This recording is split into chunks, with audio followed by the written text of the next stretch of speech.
This is the Roller Coaster Podcast, and I'm your host, Lucy Q. Life is a wild ride.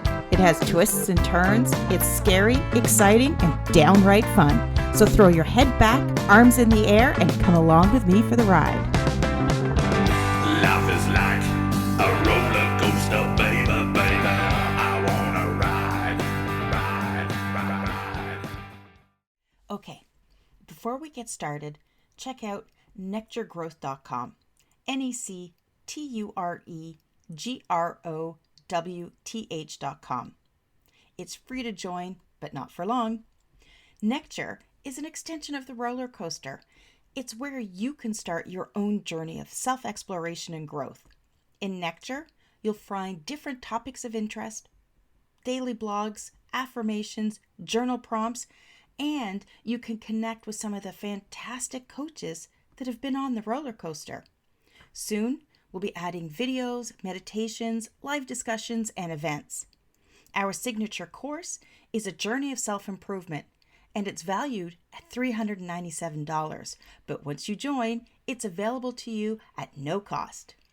So if you're feeling stuck, if you feel like you need to change and not sure where to start with Nectar Growth Network. Come join us. You know you're worth it. Now, let's get on with today's show. You've probably heard me say before that it doesn't matter if you step towards your goals with one giant step or a series of baby steps. Just get moving. It's those little choices that we make every day that matter. Joining me today is Simone Knego, author of the Extraordinary UnOrdinary You, to share her story of climbing Mount Kilimanjaro and adopting 3 of her 6 kids. Hi, Simone. Hi, how are you? Good. Thank you for joining me. Thanks so much for having me here today. Wow. So you climbed Mount Kilimanjaro. Now, is that the highest mountain? I can never remember. It's not the highest mountain in the world. It's the highest freestanding mountain in the world. It's also the highest mountain in Africa. So it's high. It's, I live at Florida. So in Florida at sea level. So, and this is 19,341 feet. So yeah, it's high.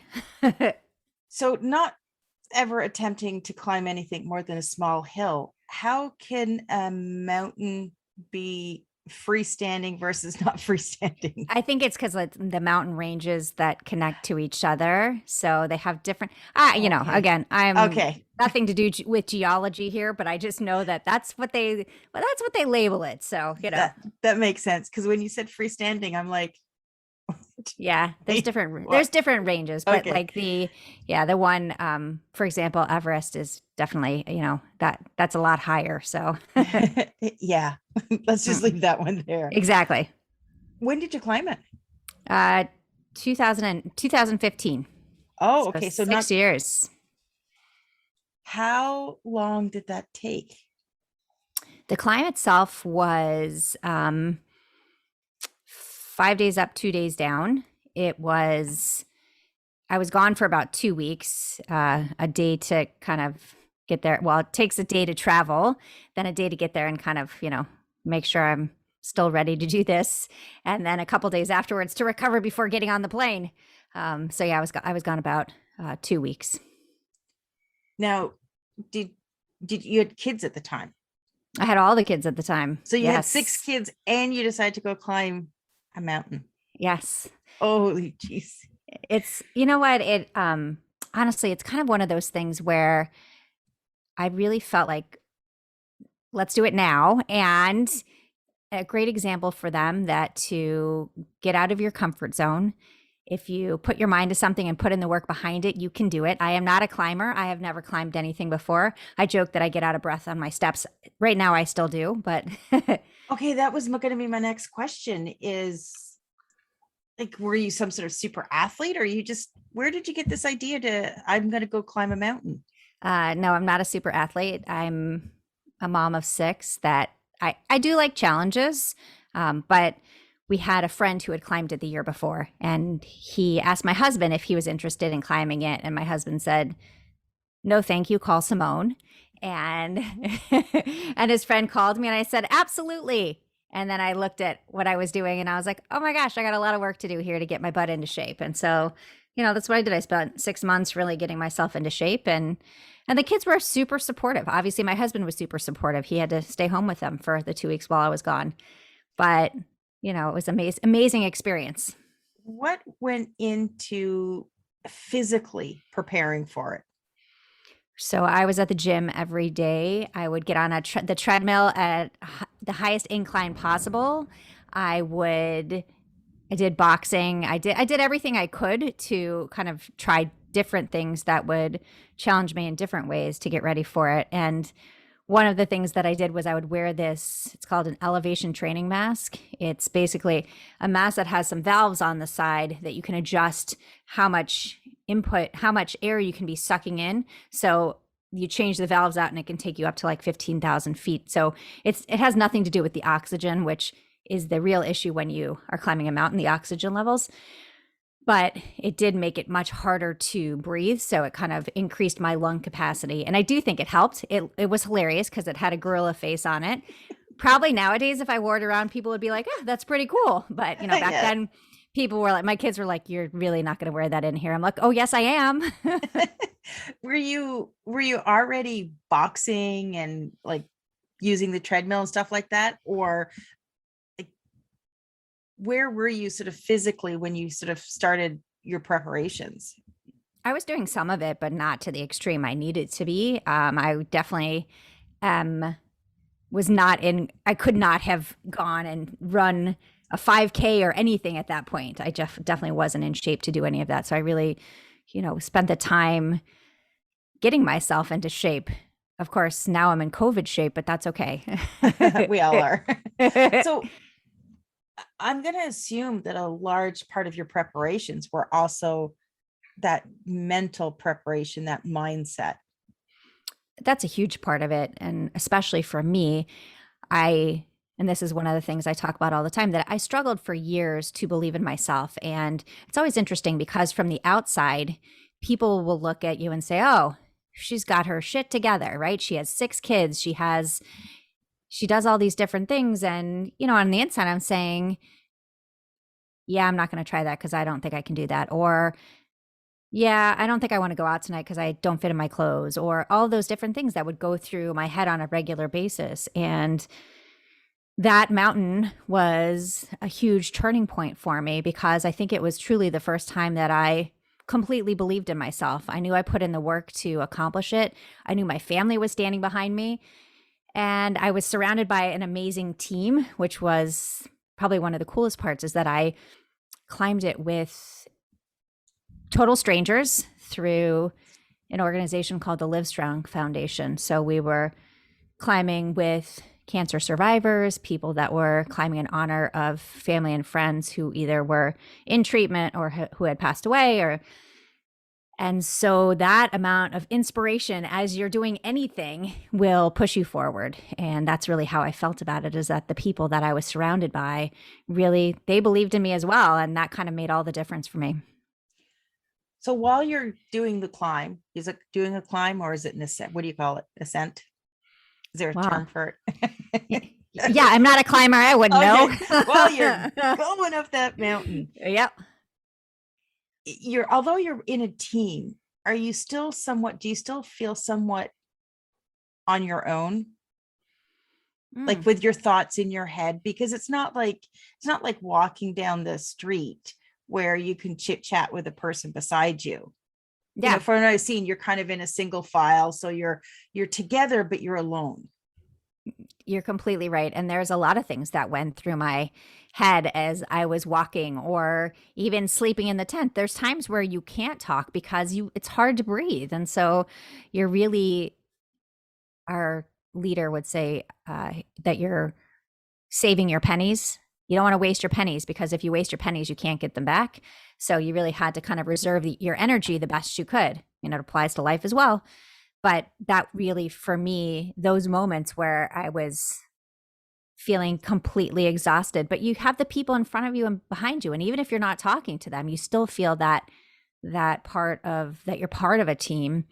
But yeah, a lot of my thoughts were about, I can't believe I'm doing this, or And then you get, sidetracked with something else. But really, this is a really amazing experience. And I'm actually doing this. I'm doing this. And that was a really powerful thing for me.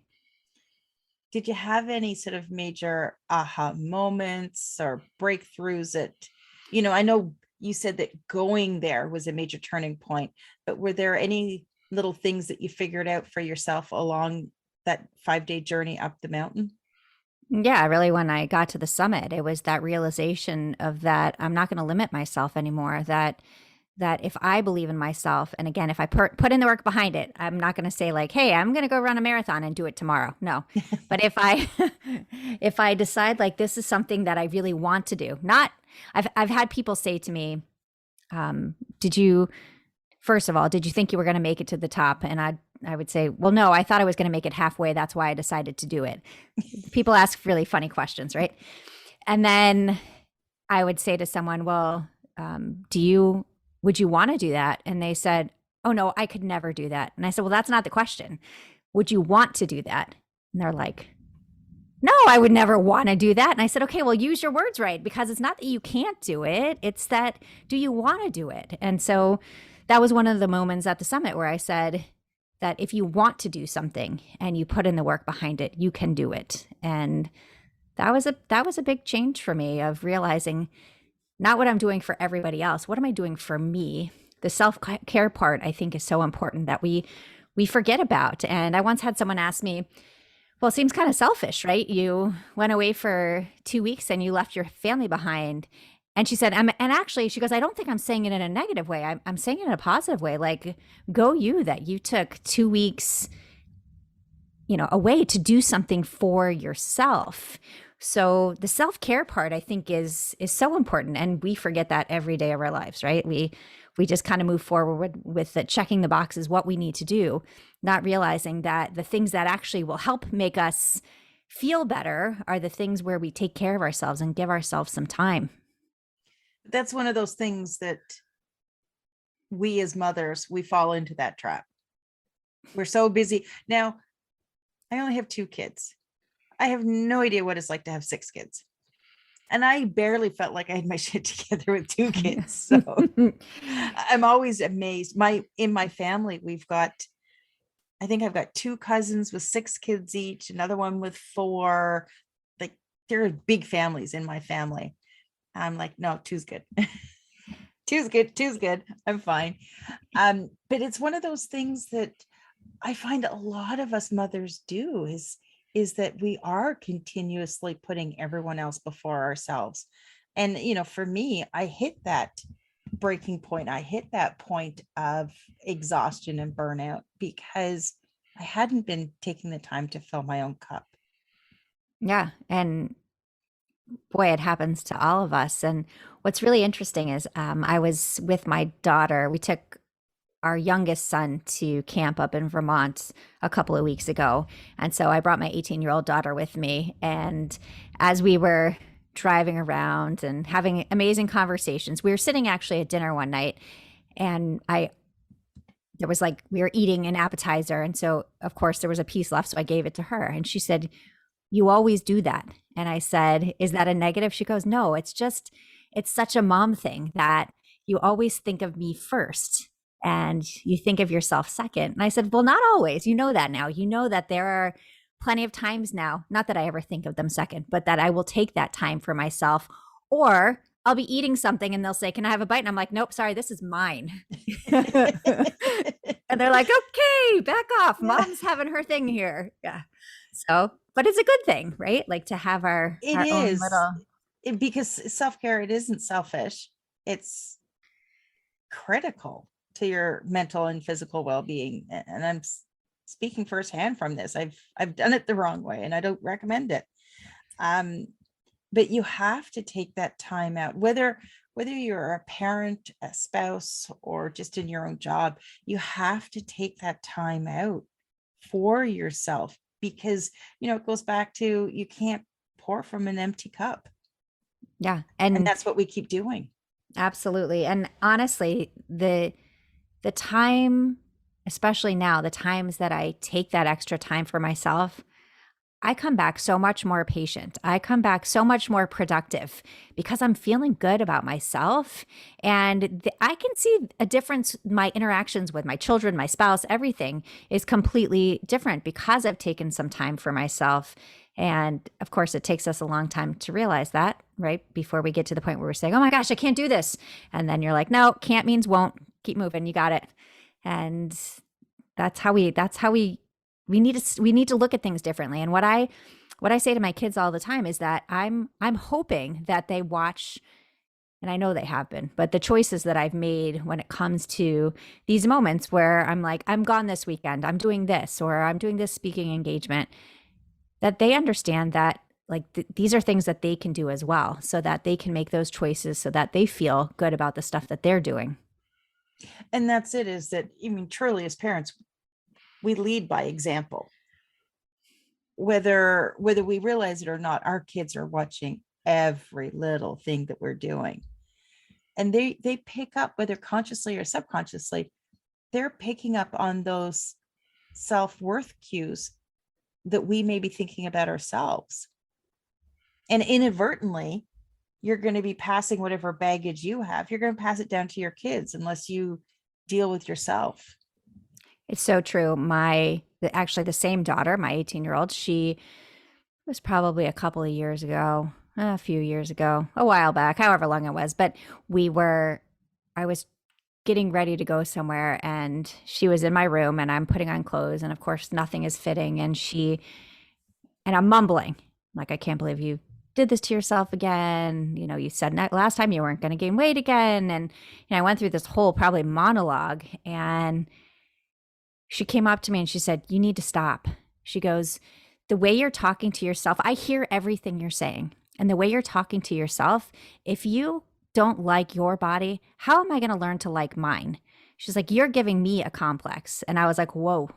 And I didn't even realize I was doing it. Right. And I think we do that. Whether we're mumbling under our breath or we're unhappy about something or we don't go somewhere because we don't feel comfortable.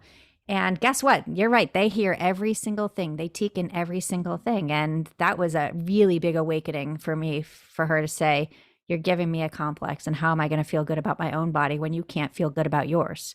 You might say whatever you want to me. You might say, you look amazing. You look amazing. But if you're not saying it to yourself, they're not going to believe you. Yeah.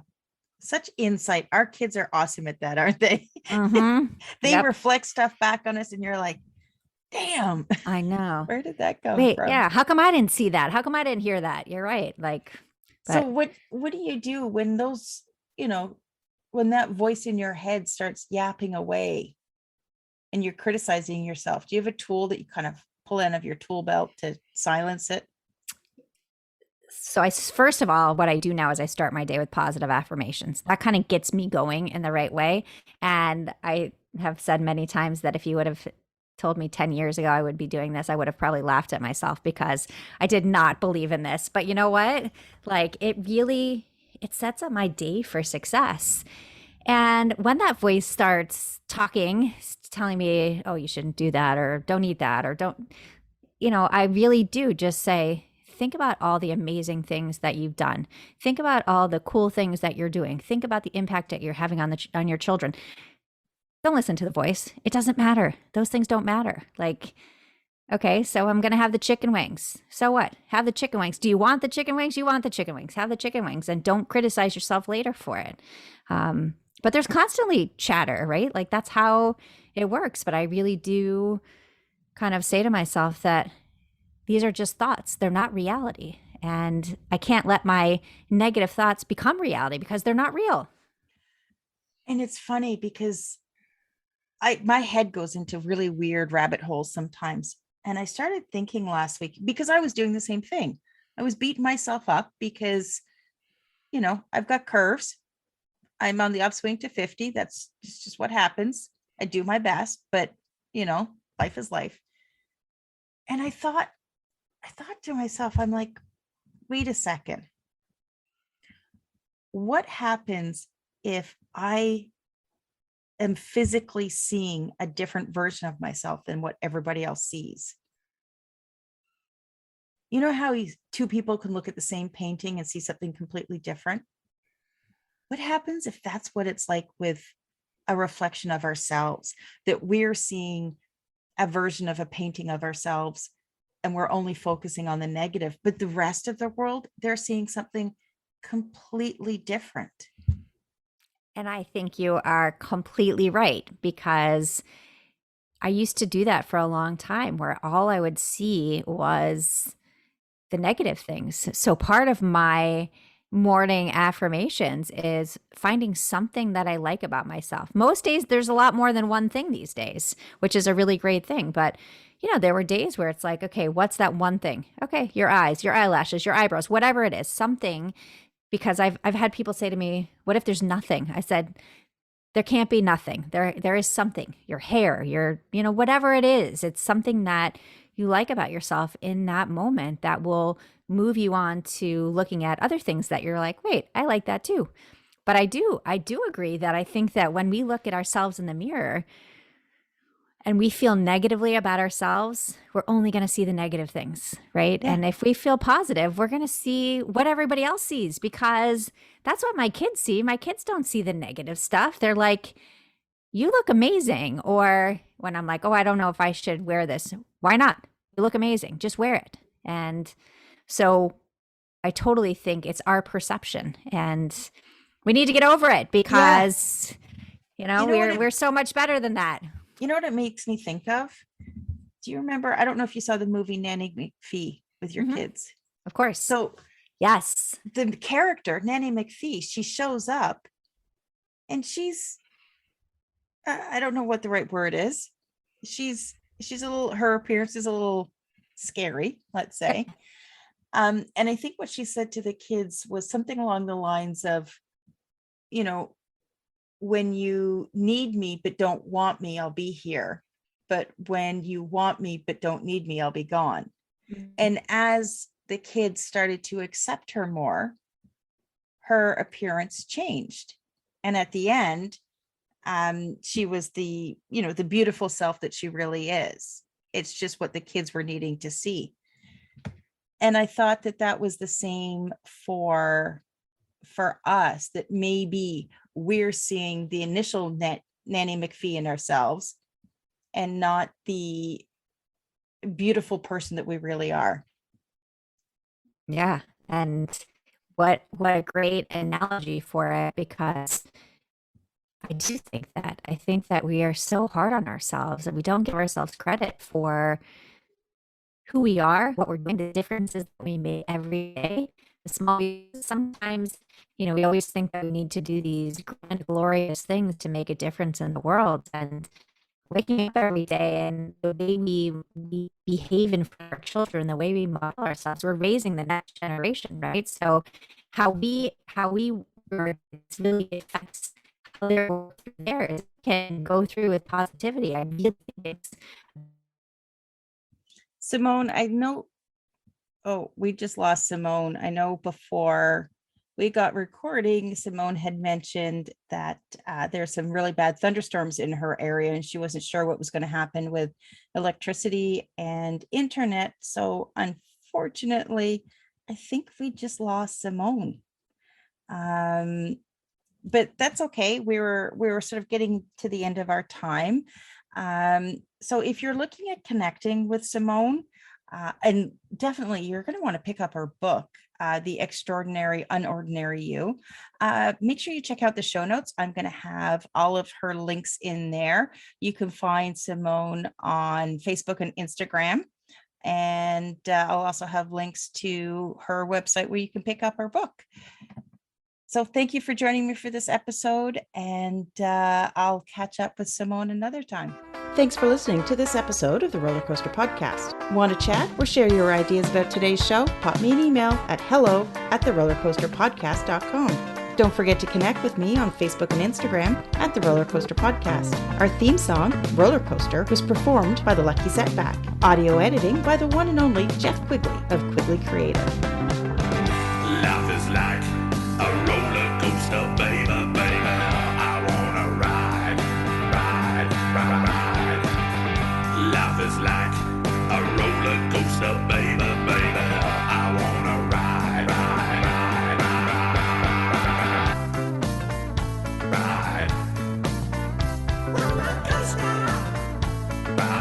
ride.